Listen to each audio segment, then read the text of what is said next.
Sebelum peristiwa gerakan tanggal 30 September tahun 1965, pemerintah Jepang menjalin hubungan baik dengan pemerintahan Soekarno di Indonesia. Hal tersebut yang membuat respon pemerintah Jepang pada awal peristiwa G30S 1965 sangat berbeda dengan banyak negara lain di dunia. Pada tanggal 12 Oktober tahun 1965, atau 12 hari setelah peristiwa G30S PKI, Perdana Menteri Jepang Eisaku Sato mengirim surat kepada Presiden Soekarno. Dalam suratnya itu, Sato mengucapkan syukur atas keselamatan Presiden Soekarno dari peristiwa G30S 1965. Sikap pemerintah Jepang itu berlainan dengan banyak negara-negara barat. Selain Jepang, negara yang memberikan pesan serupa hanya Tiongkok, Pakistan, dan Filipina, ungkap Profesor Aiko Kurosawa, seorang peneliti soal sejarah Indonesia asal Jepang, dalam diskusi bertajuk G30S 1965 versi Jepang yang diselenggarakan Pusat Penelitian Politik LIPI di Jakarta. Menurut Prof. Aiko, yang meneliti dokumen Kementerian Luar Negeri Jepang, sebelum peristiwa di tahun 1965 itu, pemerintah Jepang membangun hubungan baik dengan pemerintahan Soekarno. Selain mengenai negosiasi pampasan perang, Jepang juga aktif memberikan dukungan ekonomi ke Indonesia. Ia mencontohkan, setelah pemerintahan Soekarno mengambil langkah nasionalisasi terhadap aset-aset Belanda di Indonesia. Saat itu, Indonesia kekurangan kapal untuk pengangkutan barang antar pulau. Maklum, KPM, maskapai pelayaran Belanda, menarik semua kapalnya. Saat itu pemerintah Jepang memutuskan untuk menyediakan kapal dengan memakai dana pampasan perang, ujar Aiko. Sebelumnya, pada saat konferensi Asia Afrika di Bandung tahun 1955, Jepang juga mengirim delegasinya. Keputusan itu sangat mengejutkan. Maklum, politik luar negeri Jepang kala itu sangat memihak Amerika Serikat. Kemudian, pada tahun 1964, Jepang menunjuk Shizuo Saito sebagai duta besar di Indonesia. Ia pernah bekerja di Gunseikan Bussomubu semasa pendudukan Jepang di Indonesia. Selain itu, ia dianggap punya hubungan pribadi yang dekat dengan Soekarno. Pada saat G30S 1965 terjadi, Dubes Saito sedang tidak berada di Jakarta. Ia sedang berada di Cilacap, Jawa Tengah, usai peresmian sebuah proyek perusahaan Jepang. Tanggal 1 Oktober tahun 1965 pagi, karena tidak mengetahui kejadian di Jakarta, rombongan Dubes Jepang berangkat ke Bandung. Selama perjalanan sang Dubes tidak merasakan adanya perubahan situasi. Beberapa kali ia mencoba menyetel siaran radio tetapi tidak berhasil. Usai check-in di sebuah hotel di Bandung, Dubes Saito mencoba menelpon stafnya di Jakarta. Tetapi tidak nyambung. Beruntung seorang warga Jepang mendatangi Saito di hotel dan memberitahu perihal terjadinya kudeta di Jakarta. Yang menarik, ungkap Aiko, Dubes Jepang itu tidak mengetahui sebuah informasi penting, yakni sebuah gerakan militer berbau kudeta, melebihi 24 jam. Cukup mengherankan seorang Dubes tidak mengetahui kejadian yang begitu penting dalam waktu cukup lama, ujarnya.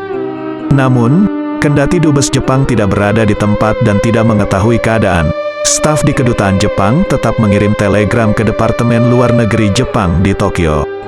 Dalam telegram pertama, sekitar pukul 12 siang, disampaikan bahwa Kolonel Untung, Komandan Batalyon Cakrabirawa, mengambil tindakan untuk mencegah rencana kudeta yang dirancang oleh Angkatan Darat.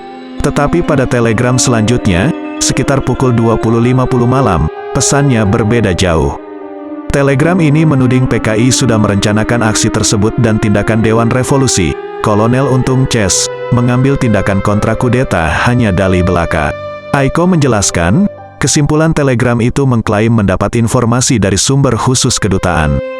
Selain itu, telegram itu menambahkan analisa, tidak mungkin Presiden Soekarno bisa merebut kembali kekuasaan sebelumnya dan ada kemungkinan terjadi civil war. Tak hanya itu, Perdana Menteri Eisaku Sato menulis catatan harian pribadi pada tanggal 2 Oktober tahun 1965. Isinya, sejak kemarin tidak ada lagi informasi tentang kudeta, dan kita tidak bisa menangkap situasinya. Tentu ini adalah clash antara kiri dan kanan, tetapi tidak begitu jelas pihak yang mana yang menyerang dulu. Sayang, Aiko tidak menjelaskan lebih jauh perihal telegram kedutaan Jepang. Ia juga tidak menjelaskan lebih jauh mengenai sumber khusus yang diklaim sebagai sumber laporan kedutaan itu. Pada awal kejadian, kebanyakan politisi di dalam pemerintahan Jepang masih bersimpati terhadap Soekarno secara pribadi. Mereka berharap pemerintahan Soekarno bisa mengendalikan situasi. Perdana Menteri Jepang saat itu, Eisaku Sato, yang digambarkan oleh Aiko berhaluan ultranasionalis, masih simpati terhadap pemerintahan Soekarno. Ia mengirim pesan berisi ucapan rasa syukur atas keselamatan Presiden Soekarno dari kudeta. Tanggal 12 Oktober tahun 1965, Dubes Jepang Shizuo Saito bertemu Presiden Soekarno.